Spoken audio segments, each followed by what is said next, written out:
GK দিশা YouTube চ্যানেলের পক্ষ থেকে সকলকে স্বাগত জানাই। আজকে আমরা railway previous years science GK নিয়ে আলোচনা করব। বিগত দিনে টিসিএস প্যাটার্নে যে অনলাইনে যে এক্সামগুলো হয়েছিল, সেই অনলাইন এক্সামগুলোতে রেলওয়েতে যে সায়েন্সের জিকেগুলো এসছিল, সেই সায়েন্সের জিকেগুলো নিয়ে আমরা আলোচনা করব। আজকে আমরা যে জীববিদ্যা বা বায়োলজি থেকে যে সমস্ত কোশ্চেনগুলো এসছিল রেলওয়ে প্রিভিয়াস ইয়ার্সে, সেই কোশ্চেনগুলো নিয়ে আলোচনা করব। এবং সেই জীববিদ্যা বা বায়োলজির কিন্তু টপিক ওয়াইজ আমরা প্রতিটা টপিক ধরে ধরে এমসিকিউ কোশ্চেন আলোচনা করব। প্রতিটি টপিক থেকে যে সমস্ত কোশ্চেনগুলো এসছে সেই টপিক ধরে আলোচনা করব। আজকে আমরা আলোচনা করব জীববিদ্যার প্রধান যে শাখাগুলো আছে সেই শাখাগুলো সম্বন্ধে যে সমস্ত কোশ্চেনগুলো এসছিল সেই ধরনের কোশ্চেন নিয়ে আলোচনা করব। ঠিক আছে। এবং সামনে যারা এনটিপিসি এবং গ্রুপ ডি পরীক্ষা দেবে তাদের জন্য কিন্তু এই প্রিভিয়াস ইয়ার্সের কোশ্চেনগুলো খুব গুরুত্বপূর্ণ হবে। তারা কিন্তু একটা টিসিএস প্যাটার্নে যে অনলাইন এক্সামের যে সায়েন্সের জিকেগুলো কী ধরনের জিকে আসছে তোমাদের কিন্তু একটা ধারণা হয়ে যাবে। ঠিক আছে, তাহলে প্রথম যে কোশ্চেন ছিল সে প্রথম কোশ্চেনটা ছিল দ্বিপদ নামকরণ বা বায়োনমিক্যাল নোমেনকালচার কে প্রবর্তন করেন। এটা কিন্তু আরআরবি এনটিপিসি 2022 সালে এসেছিল। ঠিক আছে, অপশানগুলো দেখে নিই। Claude Louis Berthollet, John Dalton, Dmitri Mendeleev এবং ক্যারোলাস লেনিয়াস। উত্তর হয়ে যাবে অপশান ডি, ক্যারোলাস লেনিয়াস। দ্বিপদ নামকরণ বা বাইনোমিয়াল নোমেনকালচার প্রবর্তন করে ক্যারোলাস লেনিয়াস। পরের কোশ্চেন অর্থাৎ 2 নম্বর কোশ্চেন দেখে নিই। এই প্রতিটা কোশ্চেনই কিন্তু দেখবে কোশ্চেনের শেষে লেখা আছে কত সালে কী পরীক্ষায় এসছে। সেরিকালচার কথাটি নিম্নলিখিত কোনটির সাথে সম্পর্কযুক্ত? সেরিকালচার এটা কিন্তু এনটিপিসি 2020 সালে এসেছিল। মাছ চাষ, রেশম চাষ, পাখি চাষ এবং মৌমাছি পালন। উত্তর দেখে নিই। অপশান হচ্ছে রেশম চাষ। সেরিকালচার কথাটি নিম্নলিখিত কোনটির সাথে সম্পর্কযুক্ত? সেটা হচ্ছে রেশম চাষের সঙ্গে সম্পর্কযুক্ত। 3 নম্বর কোশ্চেন দেখে নিই। নিম্নলিখিত কোন শব্দটি প্রাণীদের আচরণ অধ্যয়নকে বর্ণনা দেয়? নিম্নলিখিত কোন শব্দটি প্রাণীদের আচরণ অধ্যয়নকে বর্ণনা দেয়? উত্তর দেখি। ইটিওলজি, ইথনোলজি, এন্টোমোলজি এবং ইথোলজি। উত্তর হয়ে যাবে অপশান ডি, ইথোলজি। নিম্নলিখিত কোন শব্দটি প্রাণীদের আচরণ অধ্যয়নকে বর্ণনা দেয়? সেটা হলো ইথোলজি। উত্তর হবে ইথোলজি। 4 নম্বর কোশ্চেন দেখি। শস্য, সবজি, ফল ও ফুলের মতো উচ্চ মূল্যের ফসল উৎপাদনকে কি বলা হয়? এটা কিন্তু আরআরবি এনটিপিসি 2021 সালে এসেছিল। সেরিকালচার, পিসিকালচার, এপিকালচার এবং হর্টিকালচার। উত্তর হয়ে যাবে অপশান ডি, হর্টিকালচার। শস্য, সবজি, ফল ও ফুলের মতো উচ্চ মূল্যের ফসল উৎপাদনকে বলা হয় হর্টিকালচার। দেখে নিই পরের কোশ্চেন অর্থাৎ 5 নম্বর কোশ্চেন। কোষ সম্পর্কিত অধ্যয়নকে কি বলা হয়? এটা কিন্তু প্রতিটায় যে জীববিদ্যার বিভিন্ন শাখা, সেই শাখাগুলো সম্পর্কে যে পরীক্ষায় এসছে সেই কোশ্চেনগুলোই কিন্তু এসছে। তোমরা কিন্তু এগুলো প্র্যাকটিস করে যাবে। আশা করি এখান থেকে কমন পেতে পারো বা একটা ধারণা হয়ে যাবে যে এই অধ্যায় থেকে তোমাদের রেলের কোশ্চেন তুলে দিচ্ছে। কোষ সম্পর্কিত অধ্যয়নকে কি বলা হয়? সেরোলজি, সাইটোপ্লাজম, সাইটোলজি এবং হিস্টোলজি। দেখে নিই। উত্তর হবে সাইটোলজি। কোষ সম্পর্কিত অধ্যয়নকে বলা হয় সাইটোলজি। পরের কোশ্চেন দেখি অর্থাৎ 6 নম্বর কোশ্চেন কী ছিল? 6 নম্বর কোশ্চেন ছিল ভিটিকালচার বলতে কি বোঝায়? ভিটিকালচার বলতে কি বোঝায়? সবজি চাষ, আম চাষ, আঙুর চাষ, ফুল চাষ। উত্তর হয়ে যাবে অপশান সি, আঙুর চাষ। ভিটিকালচার বলতে বোঝায় আঙুর চাষ। পরেরটা দেখি অর্থাৎ 7 নম্বর কোশ্চেন। পরিবেশের সাথে বিভিন্ন জীবের সম্পর্ক অধ্যয়নকে কি বলে? পরিবেশের সাথে বিভিন্ন জীবের যে সম্পর্ক অধ্যয়নকে কি বলা হয়? এটা হচ্ছে ভূতত্ত্ববিদ্যা, পরিবেশবিদ্যা, নৃবিজ্ঞান এবং কোষবিদ্যা। উত্তর হয়ে যাবে অপশান বি, পরিবেশবিদ্যা বা ইকোলজি। পরিবেশের সাথে বলেছে না, পরিবেশের সাথে বিভিন্ন জীবের সম্পর্ক অধ্যয়নকে বলা হয় পরিবেশবিদ্যা বা ইকোলজি। পরের কোশ্চেন দেখি, অর্থাৎ 8 নম্বর কোশ্চেন বলছে হেমাটোলজি কিসের সাথে সম্পর্কিত? আরআরবি জেইতে এসেছিল 2014 সালে। হেমাটোলজি উদ্ভিদ প্রজনন প্রক্রিয়া, রক্ত, প্রাণীদের খাদ্যাভ্যাস এবং হাড়। উত্তর হয়ে যাবে অপশান বি, রক্তের সঙ্গে যুক্ত সম্পর্কিত হেমাটোলজি। পরের কোশ্চেন অর্থাৎ 9 নম্বর কোশ্চেন বলছে অঙ্গ সংস্থান বিদ্যা বা মরফোলজি কি? পোকামাকড় অধ্যয়ন, মানব বিকাশ অধ্যয়ন, জীবের গঠন ও আকৃতির অধ্যয়ন এবং পরিবেশ ও জীবের সম্পর্ক অধ্যয়ন। উত্তর হয়ে যাবে অপশান সি, জীবের গঠন এবং আকৃতি অধ্যয়ন। অঙ্গ সংস্থান বিদ্যা কি? সেটা জীবের গঠন ও আকৃতি অধ্যয়ন। পরের কোশ্চেন অর্থাৎ 10 নম্বর কোশ্চেন বলছে নিম্নলিখিত কোন বিদ্যা মানুষের সাথে সম্পর্কযুক্ত? মানুষের সাথে সম্পর্কযুক্ত, এটা আরআরবি এনটিপিসি 2016 সালে এসেছিল।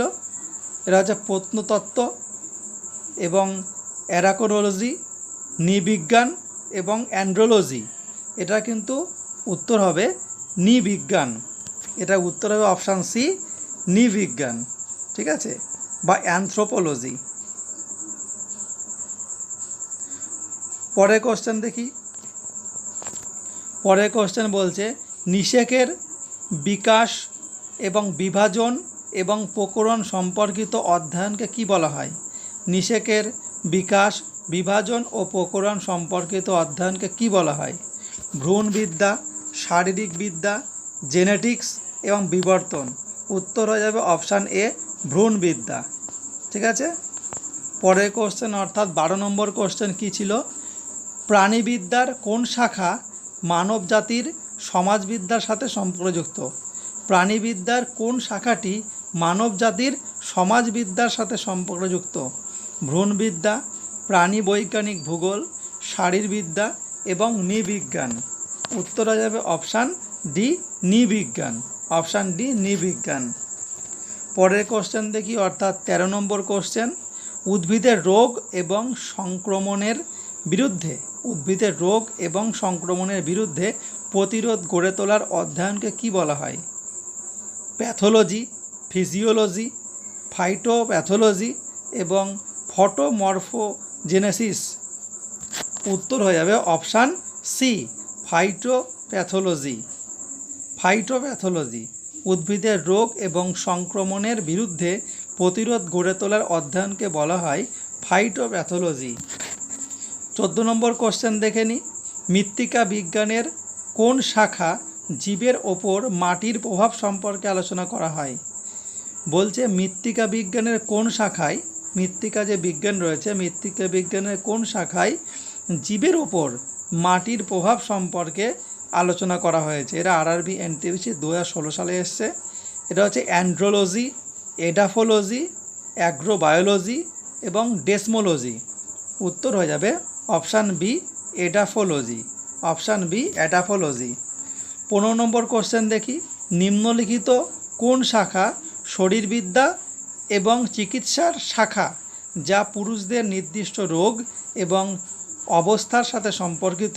এটা আরআরবি এনটিপিসি 2016 সালে এসছে। এটা হচ্ছে অ্যান্ড্রোলজি, অ্যাস্ট্রাকোলজি, বায়োকোলজি এবং ডেসমোলজি। উত্তর হয়ে যাবে অপশান এ, অ্যান্ড্রোলজি। নিম্নলিখিত কোন শাখা শরীরবিদ্যা এবং চিকিৎসার শাখা বা পুরুষদের নির্দিষ্ট রোগ এবং অবস্থার সাথে সম্পর্কিত? এটা উত্তর হয়ে যাবে অপশান এ, অ্যান্ড্রোলজি।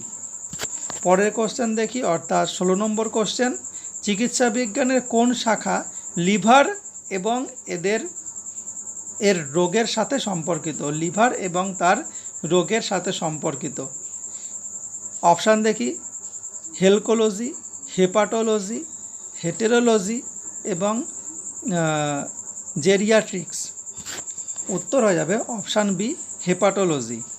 হেপাটোলজি হচ্ছে লিভার এবং এর রোগ সংক্রান্ত বিষয়ে আলোচনা করা আছে হেপাটোলজিতে। পরের কোশ্চেন অর্থাৎ 17 নম্বর কোশ্চেন জীববিজ্ঞানের কোন শাখা জীবের শ্রেণীবিন্যাসের সাথে সম্পর্কিত? জীববিজ্ঞানের কোন শাখা জীবের শ্রেণীবিন্যাসের সাথে সম্পর্কিত? ট্যাক্সোনমি, নথোলজি, অ্যানাটমি এবং লিম্নোলজি। উত্তর হয়ে যাবে অপশান এ ট্যাক্সোনমি। জীববিজ্ঞানের কোন শাখা জীবের শ্রেণীবিন্যাসের সাথে সম্পর্কিত? সেটা হচ্ছে ট্যাক্সোনমি।